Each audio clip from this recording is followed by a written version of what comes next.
সীমার অতিরিক্ত ঋণ বিতরণ করে সঞ্চয়কারীদের আমানতকে ঝুঁকিতে ফেলেছে 12 বাণিজ্যিক ব্যাংক। এর মধ্যে রয়েছে প্রচলিত ধারার 5টি ও ইসলামী ঘরানার 60টি প্রতিষ্ঠান। এ তথ্য উঠে এসেছে বাংলাদেশ ব্যাংকের প্রতিবেদনে।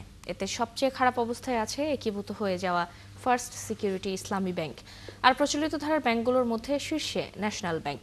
বিশ্লেষকরা মনে করেন, এমন অবস্থার পরিবর্তন না হলে ঝুঁকি বাড়বে গ্রাহকদের। বিস্তারিত জানাচ্ছেন আব্দুল জাহের আনাস।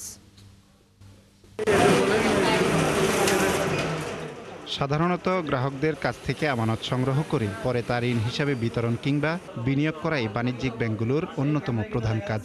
নিয়ম অনুযায়ী প্রচলিত ব্যাংকগুলো 100 টাকার বিপরীতে সর্বোচ্চ 87 টাকা পর্যন্ত ঋণ বিতরণ করতে পারে, আর শরিয়া ভিত্তিক ব্যাংকগুলোর ক্ষেত্রে তা 92 টাকা। তবে এ সীমা মারাত্মকভাবে লঙ্ঘন করে আমানতকারীদের বড় ঝুঁকিতে ফেলেছে 12টি ব্যাংক।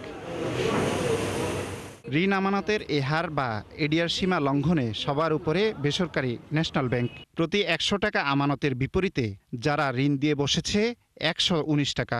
এছাড়া এবি ব্যাংকে তা 96%। তবে প্রিমিয়ার, বেসিক ও বাংলাদেশ কমার্স ব্যাংকের এডিআর সীমার মধ্যে থাকলেও বেশ খানিকটা ছাড়িয়ে গেছে তাদের ইসলামী উইন্ডো।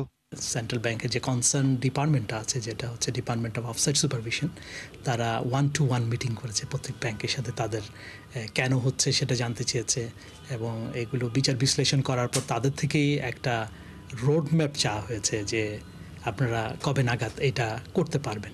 তো সেগুলোকে পর্যালোচনা করে আমাদের যে বাংলাদেশ ব্যাংক অর্থাৎ ডিপার্টমেন্ট অফ অফসাইট সুপারভিশন, তাদের সাথে এইটাকে কিভাবে নামিয়ে আনা যায় সেই বিষয়ে কাজ করছে। প্রচলিত ধারার বাইরে শরিয়া ভিত্তিক ব্যাংকগুলো এ সীমা লঙ্ঘন করেছে আরও বেশি। এর মধ্যে সবার উপরে একীভূত হতে যাওয়া ফার্স্ট সিকিউরিটি ইসলামী ব্যাংক। প্রতিষ্ঠানটির এডিআর এখন 135%। কাছাকাছি অবস্থানে এসআইবিএল এবং এক্সিম ব্যাংকও। একই সীমা অতিক্রম করেছে ইউনিয়ন, গ্লোবাল ইসলামী, ইসলামী ব্যাংক বাংলাদেশ এবং স্ট্যান্ডার্ড ব্যাংক। এই জায়গায় খারাপ হওয়া মানে অন্য জায়গায়ও ক্যাপিটাল অ্যাডিকুয়েসি, লিকুইডিটি, এইসব রেশিও তো তারা থ্রেশহোল্ড যেগুলি আছে সেগুলোর রেড জোনেই থাকবে। রিকভারি প্ল্যান যদি দিয়ে থাকে সেটা বাস্তবায়নের অবস্থাটা কি, তারপরেও যদি ঠিক না হয়, যে বিকল্পগুলি দেওয়া আছে সেই বিকল্পগুলো মূল্যায়ন করে যেটা সবচেয়ে বেশি সম্ভব এবং যেটা করলে অবস্থা উন্নতি হবে সেই পথে তাদের তখন হাঁটবে।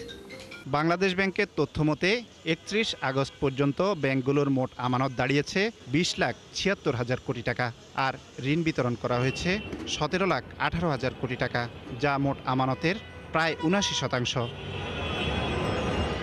আব্দুল জাহের আনাস, 71, ঢাকা।